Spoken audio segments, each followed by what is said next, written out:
No vídeo passado eu fiz um resumão baseado nas postagens que eu fiz sobre o Jesus desconhecido, que você pode encontrar nas minhas redes sociais, tanto no Instagram como no Facebook.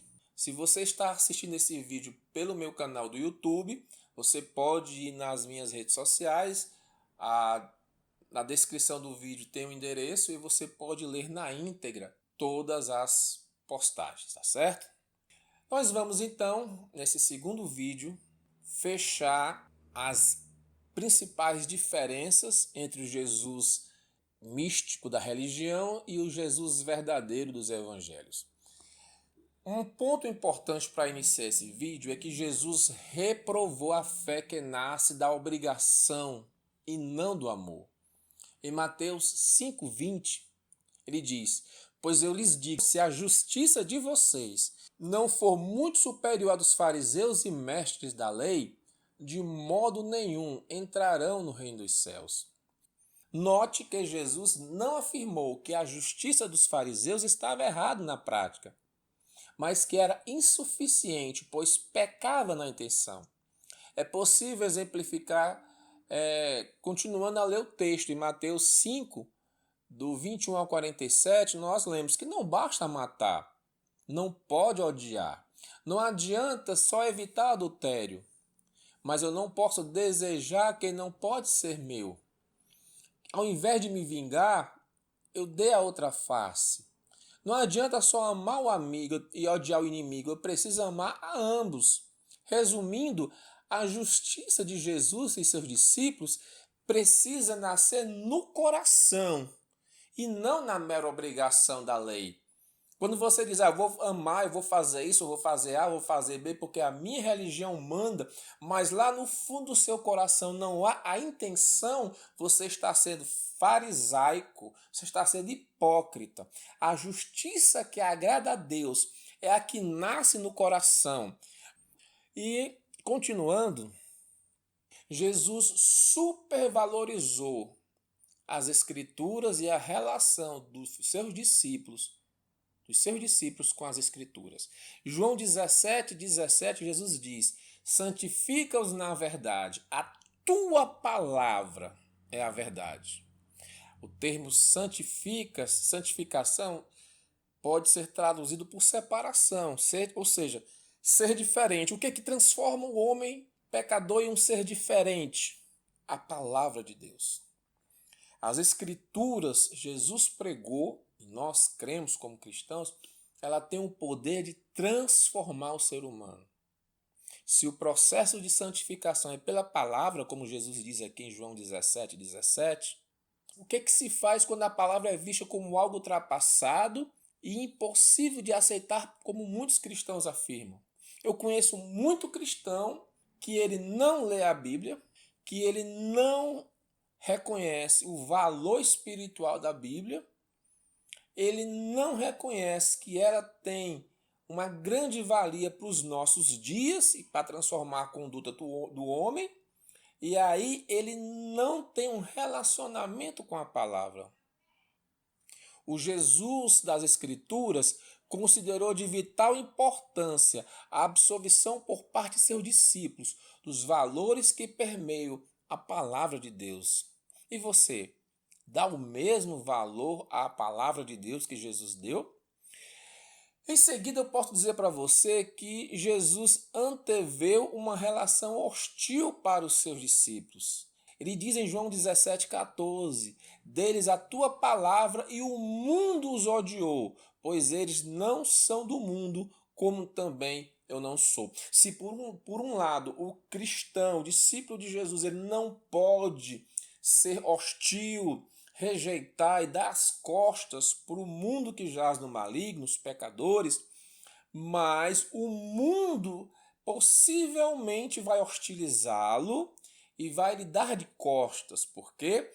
Porque os seus valores são opostos, são diferentes. Então ele começa a ser hostilizado. Jesus colocou como aferidor de um verdadeiro discípulo o amor às suas orientações e não pertencer a um movimento religioso. Em João 14:21 diz: "Quem tem os meus mandamentos e lhes obedece, esse é o que me ama. Aquele que me ama será amado do meu Pai. Eu também o amarei e me revelarei a ele. O que esse texto nos diz? Que quem verdadeiramente ama ao Senhor não é necessariamente aquele que segue uma comunidade religiosa, não é um religioso, mas aqueles que obedecem a Ele. Há muito religioso que ama a Deus. Eu amo a Deus. Eu amo a Jesus. Mas não conhece a vontade de Jesus, porque a vontade de Jesus está registrada nas Escrituras. Ele diz: quem tem os meus mandamentos, de segundo, lhes obedece, esse é o que me ama. E qual a relação de Jesus com a religião? Primeiro, com relação ao local sagrado e à forma sagrada de adorar. João 4:24. Deus é espírito e é necessário que os seus adoradores o adorem em espírito e em verdade. E aí está implícito aquela ideia que existe um local certo, o local sagrado. Não tem um local específico para adorar na época da graça. Jesus aconselha trancar a porta do quarto e transformar aquele ambiente fechado num local sagrado de adoração, de oração. O Jesus desconhecido de muitos aponta para uma adoração mais madura, onde não se precisa de um local específico e nem, como muitas pessoas precisam, de uma imagem fake de Deus. Há uma grande parcela dos cristãos que precisam visualizar, eles precisam materializar a fé.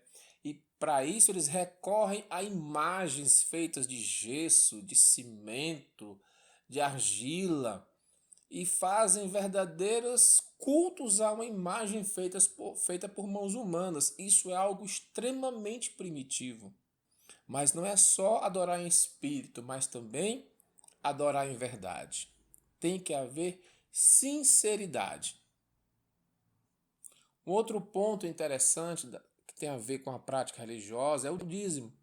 Mateus 23:23, Jesus diz: Ai de vocês, mestres da lei, fariseus hipócritas!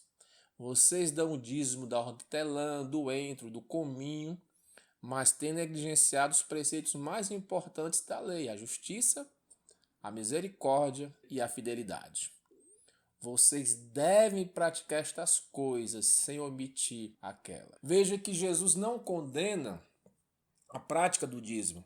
E no final ele diz: vocês devem fazer isso. Fazer o quê? Ser dizimista. Entenda o seguinte: o dízimo é uma prática pré-mosaica, ou seja, não nasce na lei, mas ele é anterior à lei.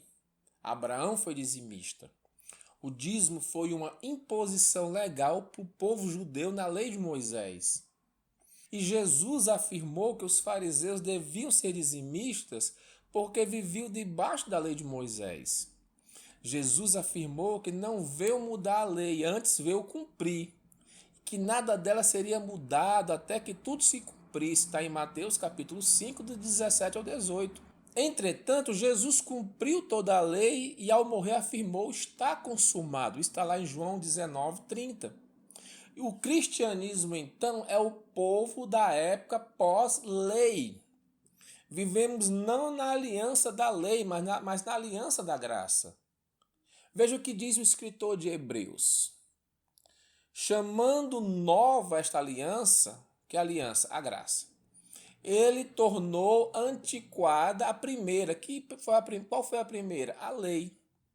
E o que se torna antiquado, envelhecido, está a ponto de desaparecer. Hebreus 8, versículo 13. O dízimo é uma prática da lei de Moisés. E a lei, ela é antiquada, envelhecida e ultrapassada. Entretanto, eu não estou dizendo para você não ser um contribuinte, um mantenedor da comunidade de fé que você frequenta. Eu lhe pergunto, se o dízimo fosse apenas 5%, você iria dar 5% e ficar satisfeito? E se fosse 1%, você daria só 1%? Veja que na lei era 10%. E na graça? Na graça é aquilo que é preciso dar. É aquilo que Deus está pedindo que eu dê. E isso pode ser 15, pode ser 20, pode ser 30%. Outra coisa que precisa ficar fixo na minha mente é que a não contribuição não traz maldição sobre a minha vida. Contribuição deve ser não por medo de ser amaldiçoado ou esperando receber 10 vezes mais em troca. Fica para você a orientação de 2 Coríntios 9, 7. Deus ama ao que dá com alegria. Contribua e contribua abundantemente para a obra de Deus, para o projeto espiritual que você está envolvido, porque você ama a Deus. Não se limite a 10%. Dois pontos que são ainda muito discutidos nos nossos dias, e eu acho que eles estão no mesmo pé de igualdade, um é o dízimo, o outro é o sábado. O sábado, tal qual o dízimo, ele é pré-mosaico. O sábado não passa a existir a partir da lei de Moisés. Ele passa a ser uma lei nacional, mas eu gosto muito de Marcos 2:27, que Jesus diz que o sábado foi feito por causa do homem e não o homem por causa do sábado. Eu costumo dizer que se você defende o dízimo, defenda também o sábado, porque os dois estão dentro de uma esfera de muita semelhança.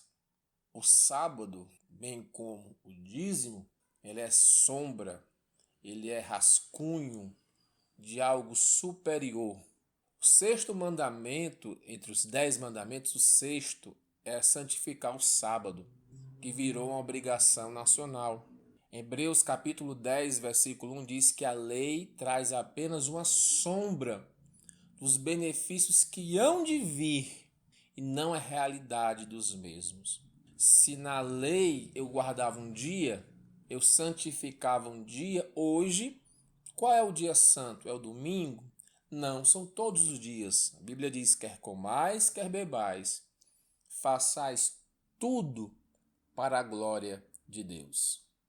Jesus, em João 5, ele cura um homem no sábado e ainda o estimula a trabalhar, pois ele mandou que ele levantasse, pegasse a sua maca e fosse embora. Em Marcos 2, nós vemos os discípulos colhendo espigas no sábado. Esse é um Jesus bem diferente do Jesus da religião. Jesus violou o sábado, cuja a observância fazia parte da fé do seu povo. Jesus chamou as autoridades religiosas de hipócritas e raça de víboras. Jesus chama os religiosos de filhos do diabo. Jesus se declarou que era maior que o templo, o lugar sagrado onde somente ali Deus se manifestava. E no templo eu não lembro de Jesus ter feito qualquer milagre. Por tudo isso e muito mais, Jesus foi chamado de blasfemo, de herege.